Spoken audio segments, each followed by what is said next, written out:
नमस्कार, आदाब, जूले। आप देख रहे हैं डीडी कासेट पर लद्दाख से प्रसारित कार्यक्रम। इस कार्यक्रम में हम ज़्यादातर लद्दाख से जुड़ी हुई व्यक्ति हों या और भी यहाँ की जो कल्चरल चीज़ें हैं, जो फिजिकल चीज़ें हैं, उनके बारे में ही हम नई जानकारी के साथ आते हैं। आज 22 मई है, यानी कि जो जैव विविधता का जो दिन है आज, यानी कि बायोडाइवर्सिटी डे है।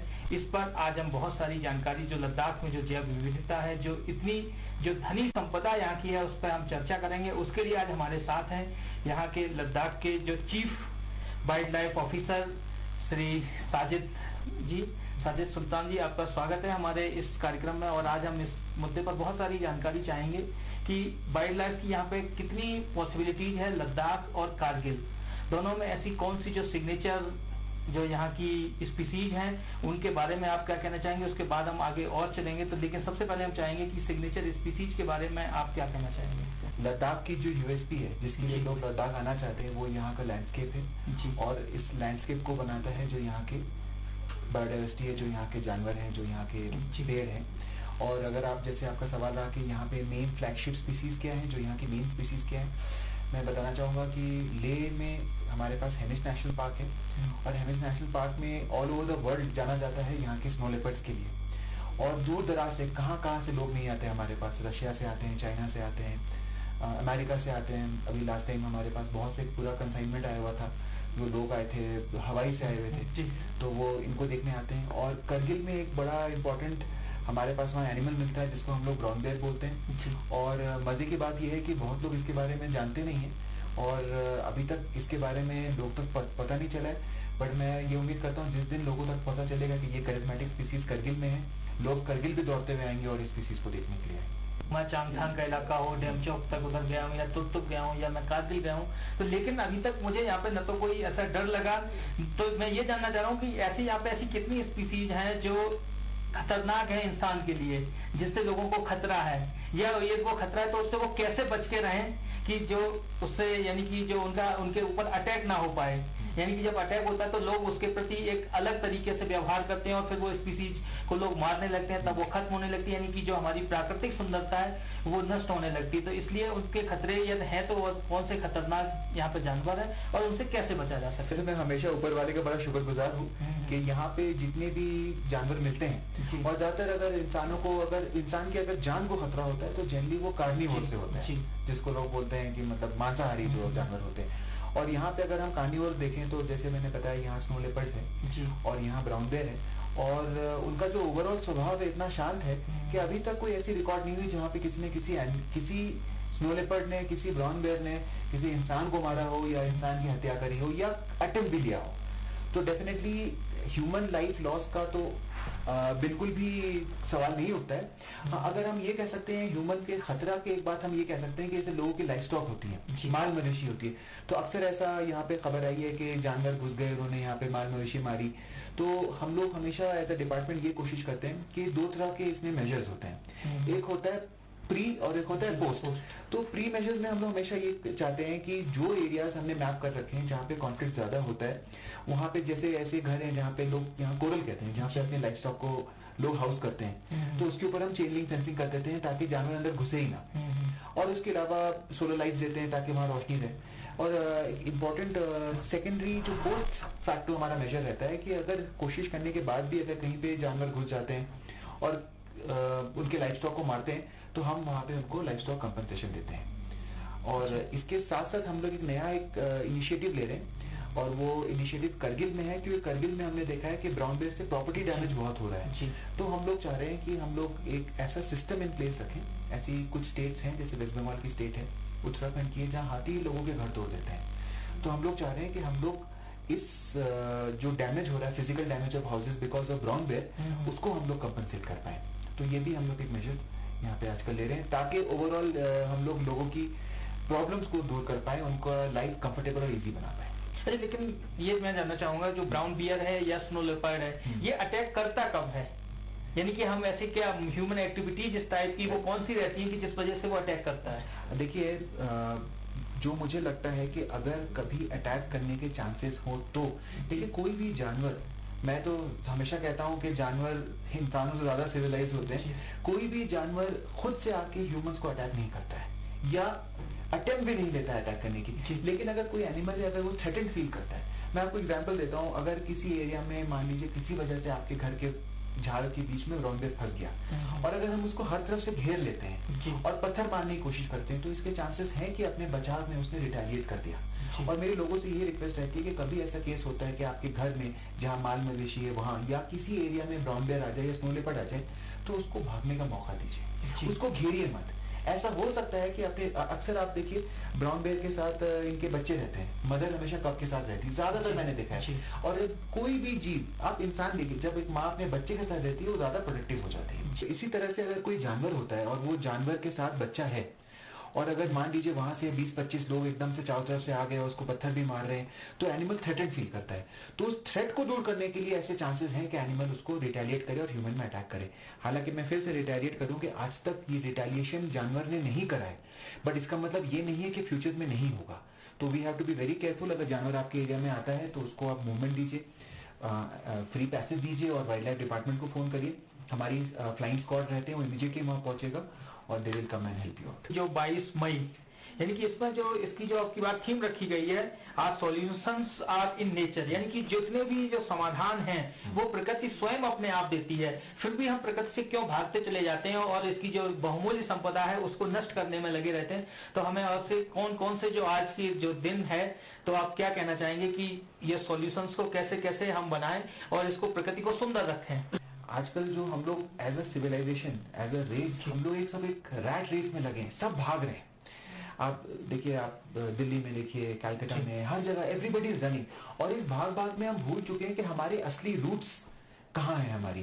तो देखिए, बायोडाइवर्सिटी डे जो 22 को हम मना रहे हैं, इसका जो महत्व क्यों है, why are we doing it?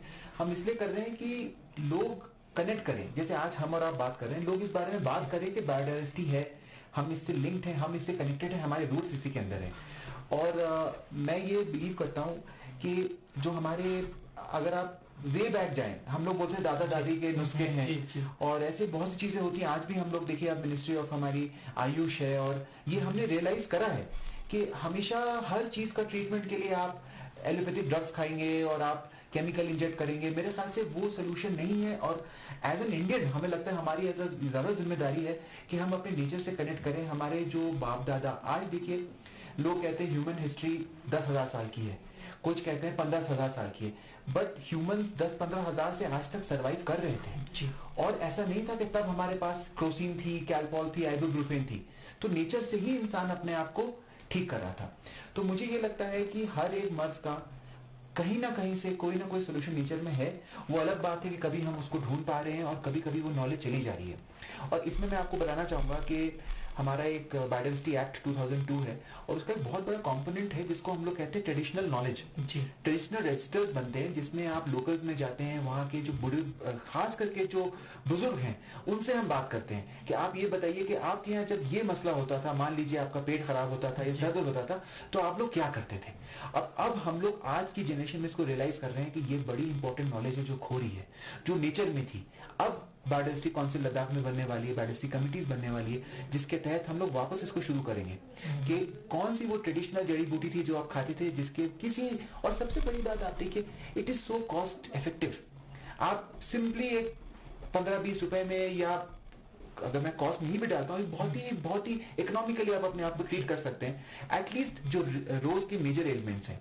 तो ये हमारे ट्रेडिशन में, हमारे रूट्स में बस यही है कि हम लोग अपने आज के भाग दौड़ में इसको भूल जा रहे हैं।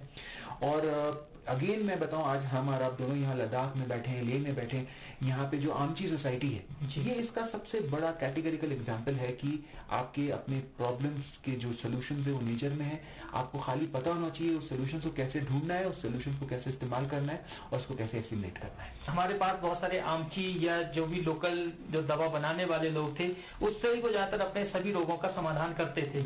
और अभी जब जैसे हमारे माननीय प्रधानमंत्री महोदय जी ने यहाँ के लद्दाख के दो जो हर्ब्स हैं उनके बारे में बताया, सीवकथॉर्न और स्रोलो, तो अब हाँ तो जिन्हें संजीवनी, तो इसके बाद तब पूरे हिंदुस्तान में, पूरे विश्व ने जाना, लेकिन ये पहले से ही यहाँ पे थी, यहाँ पे एग्जिस्टेंस उनके पहले से ही था।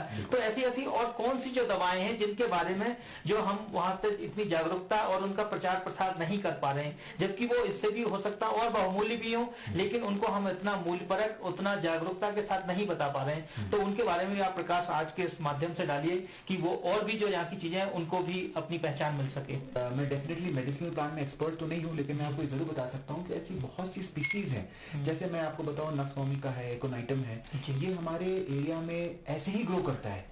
और मैं आपको बताऊं, मैं नक्स वोमिका का एग्जांपल देता हूं कि मैं एक लिटरेचर पढ़ रहा था कि it is known to be a classical poison, ठीक है, लेकिन जब इसको आम चीज या मान लीजिए कि उसको ट्रेडिशनल मेडिसिन में जब यूज होता है, उस पॉइजन को फिल्टर करके यूज किया जाता है to cure a poison that is already inside your body.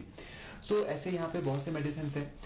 मैं आपको एक और एग्जांपल बताता हूँ, जैसे काला जीरा है, हमारे जंस्कार साइड में, द्रास साइड में काला जीरा मतलब जाना जाता है ना, I suppose if I am not wrong, it runs into some 4000-5000 rupees a kilo, but somehow, जैसे अभी आपने पीएम साहब ने जो बात बताई, जस्ट बिकॉज हमने काला जीरा के बारे में इंपॉर्टेंस नहीं समझा, कुछ एरियाज जो ऐसे थे वो हमने खो दिए, तो वो नॉलेज हमारी डेफिनेटली नहीं है। और हम लोग ये कोशिश कर रहे हैं बिकॉज ऑफ ये जो काउंसिल हमारे बनने वाली, हम चाहते हैं कि इस पूरी चीज को रजिस्टर करके, देखिए आप, मैं इसको अक्सर बहुत इसको मानता हूँ कि अगर आपके पास एक बैग है और आपको पता नहीं उस बैग में कितना बहुमूल्य सामान है, तो आप उस बैग की रक्षा नहीं करेंगे। तो मैं चाहता हूं कि लद्दाखियों को खास करके पता चल जाए, उनके पास जो ये बैग है उसके अंदर इतना बहुमूल्य सामान है, आप इसकी रक्षा करें।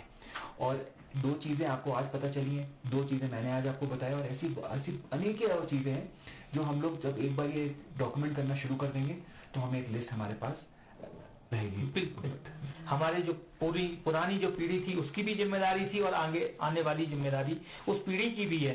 तो यानी कि हमारे, यानी कि जो आज की जो शिक्षा पद्धति है उसमें से इन जो प्रकृति की जो चीजें हैं उनको बहुत ज्यादा कुछ निकाल दिया जा रहा है। यानी कि जो अब आज के जो स्टूडेंट हैं उनको इसमें कैसे पार्टिसिपेट किया जाए, कैसे उनको उसमें इंटरेस्ट जगाया जाए कि जो वो ये बहुमूल्य जो चीज उनके पास है उसके बारे में वो जानकारी रखें, दूसरों के साथ साझा करें और उसका प्रयोग भी करें।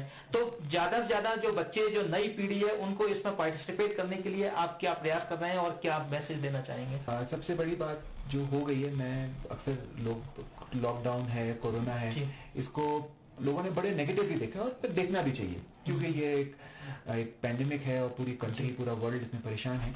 बट हम लोग का एक काम ये भी रहता है कि कोई चीज जब बहुत गलत हो रही होती है तो every dark cloud has a silver lining. तो इसमें बेनिफिट भी क्या हुआ, कुछ क्या हमने सीखा, या जैसे ही 31 मई होगा और हम फिर अपने रेस में दौड़ लेंगे। खास करके बच्चों को मैं इसलिए कहता हूँ कि जब ये बच्चे आज अपने घर बैठे और इन्होंने रियलाइज करा, लोगों ने खिड़की के बाहर देखा, खास करके शहरों के, हमारे लद्दाख के तो बच्चे स्टिल अभी प्रकृति के बड़े पास हैं, और खिड़की के बाहर देखा, तब उन्होंने रियलाइज करा कि वो चिड़िया जो रोज उसके खिड़की के आती थी और उसने कभी उस तरफ ध्यान तक नहीं दिया। तो मुझे एक चीज ये लगती है कि जैसे बायोडाइवर्सिटी हम मना रहे हैं, और मैं बताना चाहूंगा, हम लोग बहुत आज ही आपको डिटेल्स हमारे सोशल नेटवर्किंग साइट्स में और हम लोग अपडेट कर रहे हैं कि हम लोग एक कंपटीशन करने वाले हैं जिसमें हम लोग खास करके, वैसे तो उसमें 2-3 चीजें हैं जिसमें all age group can participate, but 2-3 events ऐसे हैं जिसमें खास करके बच्चे पार्टिसिपेट करेंगे। और हम लोग अपने ऑफिस वालों से भी डिस्कस कर रहे थे कि कुछ ऐसा प्राइज दिया जाए जैसे बाइनोकुलर या कैमरा, जहां बच्चे प्रकृति को और पास से देखें। हेमिस नेशनल पार्क की बात ना की है तो बात अधूरी ही रहेगी। तो मैं चाहूंगा कि लद्दाख में बहुत संक्षिप्त में आप हेमिस नेशनल पार्क के बारे में बताएं, तो जिससे लोग ज्यादा से ज्यादा उसके बारे में जाने और उसे देखने और उसकी खूबसूरती के लिए वो जरूर यहाँ पर आए। हेमिस नेशनल पार्क जिसे हम लोग कहते हैं ज्वेल इन द क्राउन, और ये एक ऐसा नेशनल पार्क है, आपने कान्हा सुना होगा, काजीरंगा सुना होगा, जहां इंडिया से ज्यादा फॉरेन कंट्री में पूछ है। आपको बता रहा हूं कि मेरे पास जो टूरिस्ट का फुटफॉल आता है वो फॉरेनर्स ज्यादा होते हैं, और मेरे ख्याल से every Ladakhi should be proud about it कि snow leopard capital of the world Hemis को जाना जाता है। मेरे पास ऐसे बहुत कंट्री से लोग आए हैं जो खुद जहां पे स्नो लेपर्ड मिलता है और वो उन्होंने अपनी कंट्री में नहीं देखा, वो आके लद्दाख में हेमिस में देख के जाते हैं। और ये एक मॉडल है कम्युनिटी बेस्ड कंजर्वेशन का, और मैं लोगों को भी बताना चाहूँगा कि हेमिस एक ऐसी जगह है जहाँ के लोग हमें मदद करते हैं स्नो लेपर्ड को कंजर्व करने के लिए। डिपार्टमेंट से आगे लोग रहते हैं कि हमारा स्नो लेपर्ड, हमें इसको बचाना है और इसकी जो ओवरऑल सिस्टम को अच्छा रखना है। इतनी रोचक जानकारी जो दी है उसके लिए आपका बहुत बहुत धन्यवाद। अगले अंक में फिर मिलेंगे, तब तक के लिए देखते रहिए डीडी काशीर पर लद्दाख से प्रसारित कार्यक्रम। नमस्कार। जुले।